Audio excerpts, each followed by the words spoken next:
سيدنا وحبيبنا محمد وعلى آله وصحبه أجمعين. اللهم علمنا ما ينفعنا وانفعنا بما علمتنا، رب اشرح لي صدري ويسر لي أمري واحلل عقدة من لساني يفقهوا قولي. أما بعد، yang pertama dan yang paling utama, ma'asyiral muslimin sedang berdiri di waktu yang Allah Subhanahu wa taala. Mari kita berdoa dan berbanyak syukur kepada Allah Subhanahu wa taala. Zat yang telah memberikan kepada kita karunia yang tiada terhingga, nikmat iman, nikmat Islam adalah yang pertama yang Allah berikan kepada kita. Kemudian anugerah kesehatan, anugerah umur yang panjang, anugerah keluarga, sahabat dan seterusnya. Semua ini adalah nikmat yang akan diminta pertanggungjawabannya oleh Allah Subhanahu wa taala. Sekiranya baik kita jaga, maka Allah Subhanahu wa taala akan menambahkan keberkahan dan nikmat-nikmat tersebut. Namun jika kita kufur, tidak mensyukuri nikmat tersebut, sesungguhnya azab Allah Subhanahu wa taala sungguh amat pedih. Apa itu syukur? Imam Al-Ghazali mengatakan syukur adalah mempergunakan nikmat tersebut dalam ketaatan sesuai dengan yang diinginkan oleh Allah Subhanahu wa taala. Salat dan salam kepada Nabi Muhammad sallallahu alaihi wasallam, Nabi yang telah memperkenalkan kepada kita bahwa orang-orang yang beriman itu adalah bersaudara. Nabi yang telah memperkenalkan kepada kita bagaimana menjaga persaudaraan tersebut. Bahkan Rasulullah sallallahu alaihi wasallam menggandengkan iman dengan persaudaraan, persaudaraan dengan keimanan. Hal ini sesuai dengan firman Allah Subhanahu wa taala dalam surat Al-Hujurat ayat 10 yang berbunyi, A'udzu billahi minasyaitonir rajim. Bismillahirrahmanirrahim. Innamal mu'minuna ikhwatun fa aslihu baina akhawaykum wattaqullaha la'allakum turhamun. Innamal mu'minuna ikhwatun, bahwasanya orang-orang yang beriman itu adalah bersaudara. Tidak ada keimanan tanpa persaudaraan, dan tidak benar persaudaraan tanpa keimanan. Dua hal itu berkaitan. Sidang hadirin jemaah Jumat yang dimuliakan oleh Allah Subhanahu wa taala, adalah hal yang menarik untuk kita perhatikan dan kita renungi ketika awal tibanya Rasulullah sallallahu alaihi wasallam di kota Madinah Al-Munawwarah pada hari Senin 12 Rabiul Awal tahun pertama Hijrah. Ada 3 hal yang dilakukan oleh Rasulullah sallallahu alaihi wasallam untuk memulakan pembinaan masyarakat Madinah. Masyarakat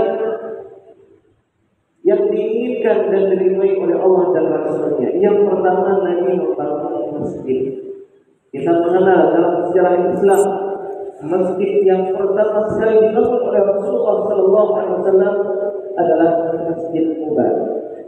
4 hari di Quba, tiba di Madinah 12 Rabiul Awal, yang dibangun oleh Nabi kita yang pertama adalah masjid. Mengapa masjid? Karena di masjid kita berkumpul. Karena di masjid kita menguatkan hablum minallah dan hablum minan nas. Karena di masjid kita menerima ilmu. Kalau kita bayangkan, wajar kenapa umat Islam memiliki kekuatan melalui persaudaraan yang sangat kokoh. Sehari semalam 5 kali kita berkumpul bersama, bertemu bersama dalam sholat berjamaah. Rasulullah SAW selepas sholat melihat ke belakang. Ketika ada yang tidak kelihatan, beliau akan menanyakan, mana dia? Mana si fulan? Mana si fulan?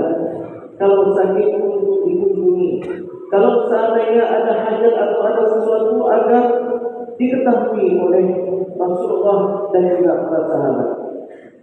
Rasulullah bangun masjid dan turunlah ayat innama ya'muru masajidallahi man amana billahi wal yawmil akhir. Yang mampu memakmurkan masjid adalah orang yang beriman kepada Allah dan hari akhir. Wa aqamus shalah, dan yang menegakkan salat, wa ataz zakat, dan yang menunaikan zakat, wa lam yakhsha illa Allah, dan orang-orang yang tidak takut melainkan hanya Allah Subhanahu wa taala. Fa'asa ulaika an yakunu minal muhtadin.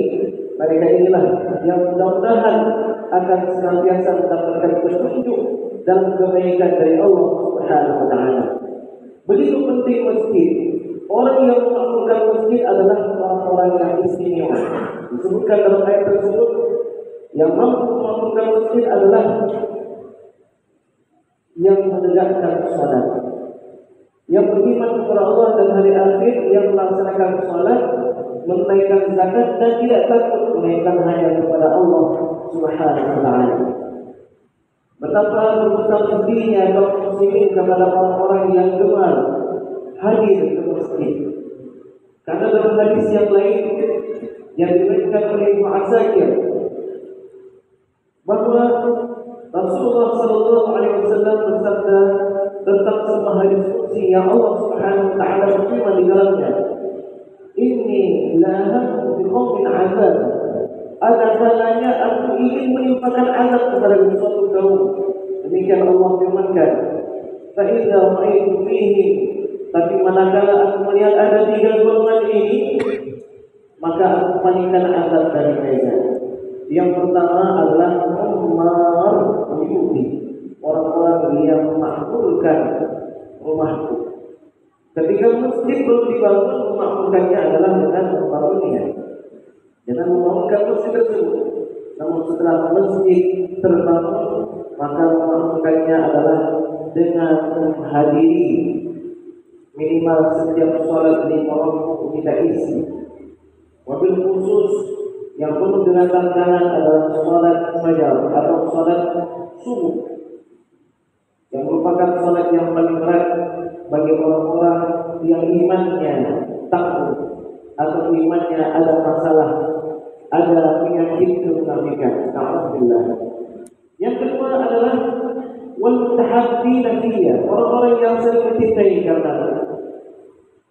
Dan yang ketiga adalah wal mustaghfirina lil ashab, orang-orang yang bangun di waktu sahur dan beristighfar kepada Allah Subhanahu wa taala. 3 golongan ini bisa dikatakan sebagai pahlawan bagi kaum muslimin, karena keberadaan mereka memalingkan kemurkaan dan azab Allah Subhanahu wa taala kepada suatu kaum menjadi tidak jadi diturunkan oleh Allah Subhanahu wa taala.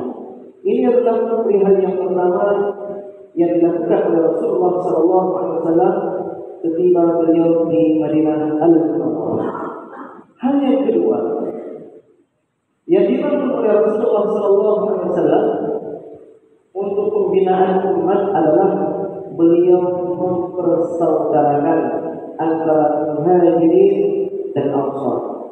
Kaum muhajirin adalah orang-orang yang berhijrah, meninggalkan tanah air, meninggalkan sanak keluarga, bahkan meninggalkan harta benda. Namun tidak demikian saja, oleh Rasulullah SAW agar kemajuan Islam segera tercapai, dipersaudarakan satu persatu oleh Rasulullah SAW. Begitu banyak kisah tentang persaudaraan tersebut. Kita ambil beberapa saja, misalnya Abdurrahman bin Auf, seorang sahabat Nabi dari Mekah, Muhajirin, yang dahulunya saudagar kaya di Mekah, namun berangkat hijrah ke Madinah terpaksa meninggalkan seluruh harta benda, dipersaudarakan oleh Rasulullah SAW dengan seorang sahabat Ansar yang bernama Sa'ad bin Rabi'. Sa'ad bin Rabi' termasuk sahabat yang kaya raya di Madinah Al-Munawwarah. Selesai dipersaudarakan oleh Rasulullah SAW, Sa'ad bin Rabi' menyapa Abdurrahman bin Auf, mengajaknya ke rumah dan mengatakan, "Wahai Abdurrahman, saya memiliki banyak harta. Kalau kamu mau, akan saya bagi setengahnya untuk kamu. Setengah untuk kamu."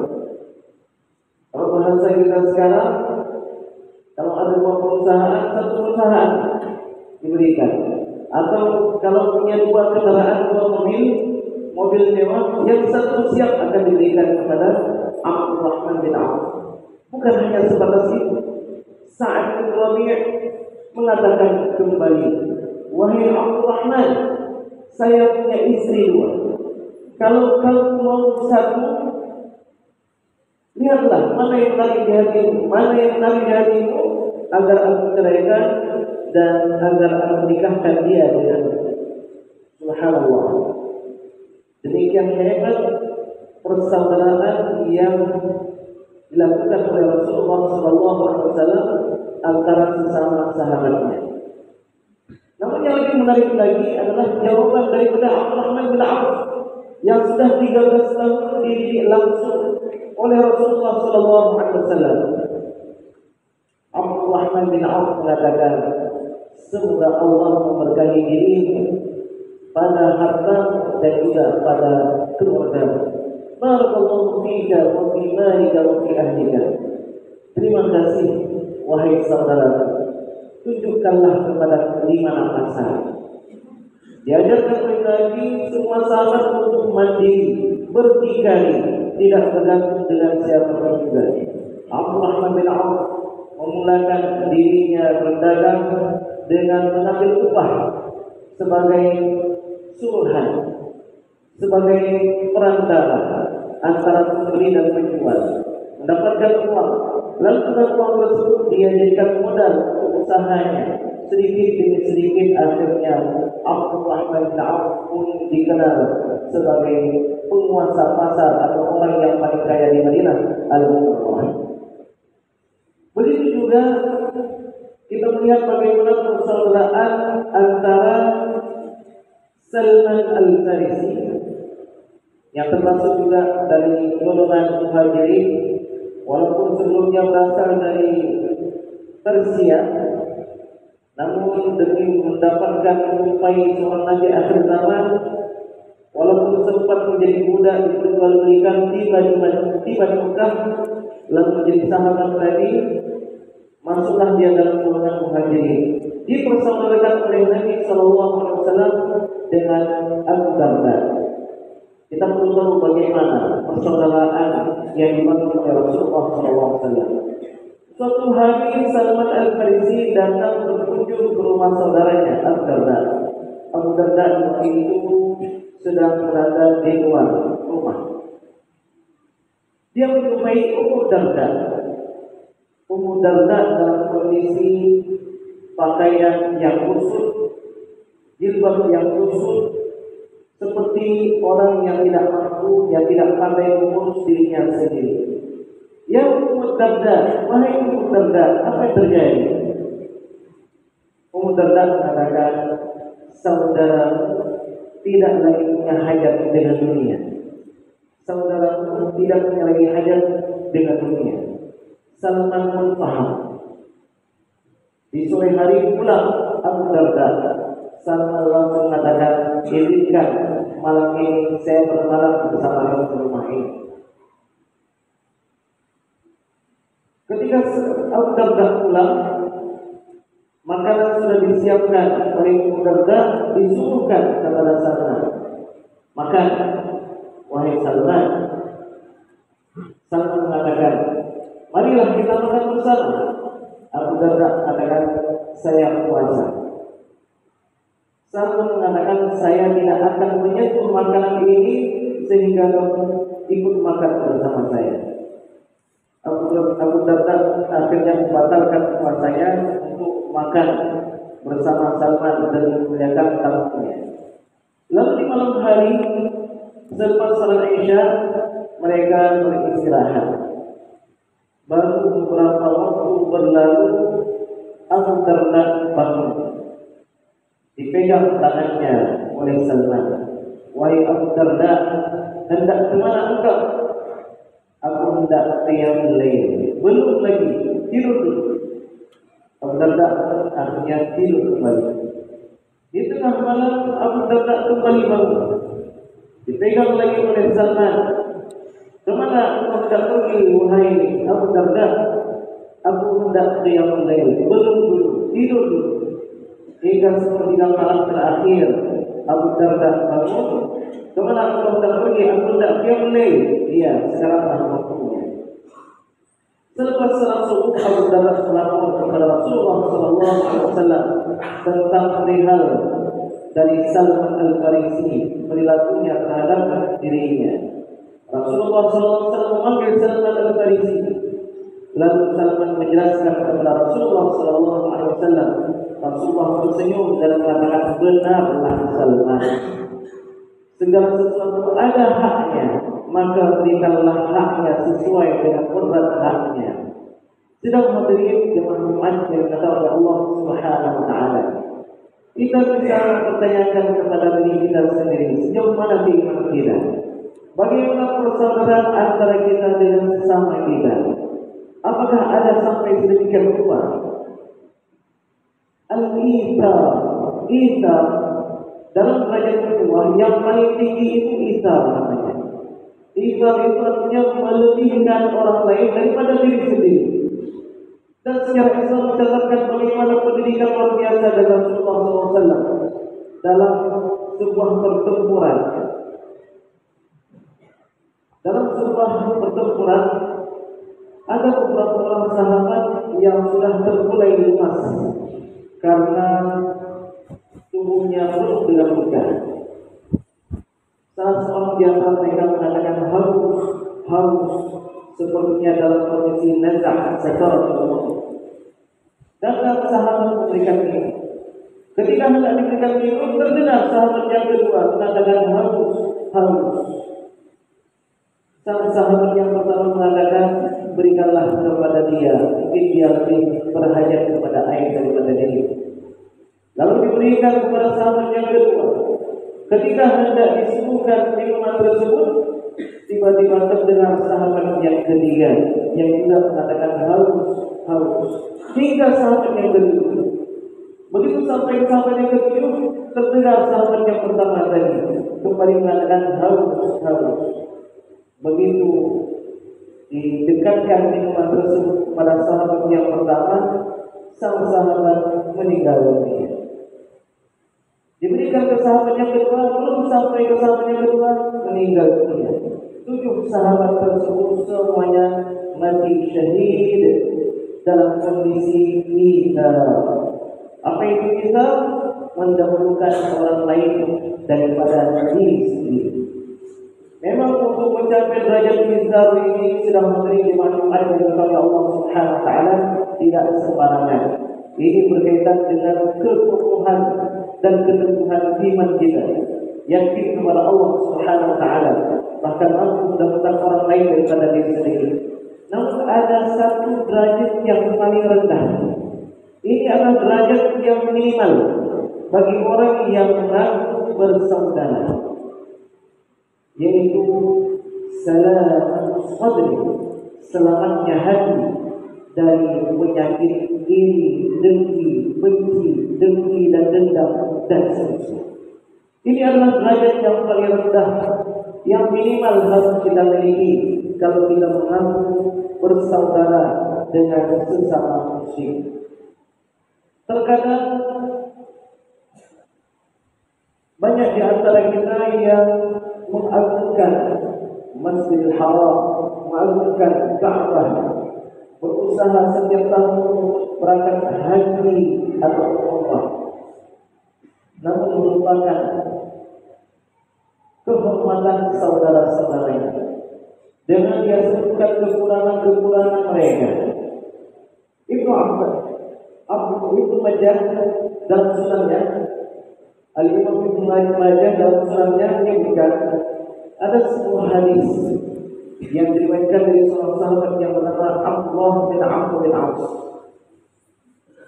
Suatu hari Rasulullah SAW tawaf di sekitar Ka'bah. Lalu Nabi berhenti sejenak berbicara dengan Ka'bah. Tentu maksudnya ini adalah penanaman nilai kepada para sahabat yang hadir di waktu itu. Nabi berkata kepada Ka'bah, "Ya Ka'bah, ma'a'amu, betapa agungnya engkau oleh Ka'bah.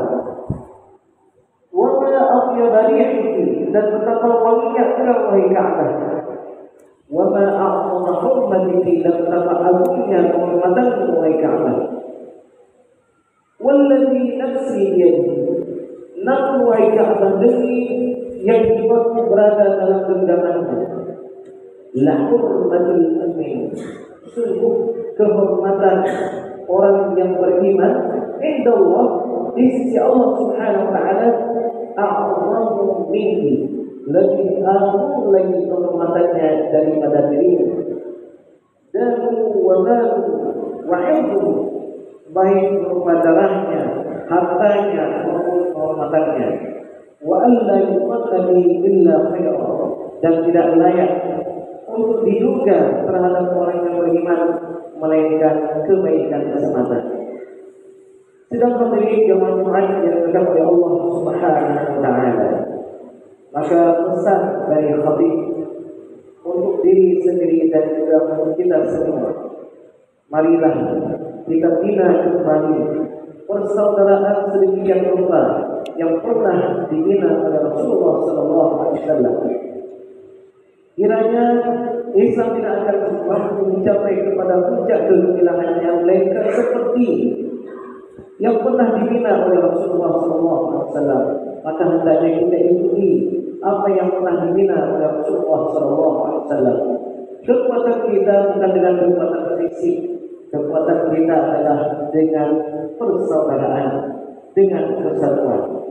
Maka marilah kita lebih peduli dengan hak-hak sesama muslim, hak-hak sesama saudara yang mengucapkan dua kalimat syahadat la ilaha illallah Muhammadur Rasulullah. Minimal mengunjungi saudara kita ketika dia sakit, minimal menghadiri dan mengikuti pengiringan jenazahnya. Ketika dia mengundang kita, hendaknya kita petik tangannya. Ketika dia minta petunjuk, minta nasihat, hendaknya kita berikan. Dia mengucapkan salam, hendaknya kita jawab salamnya.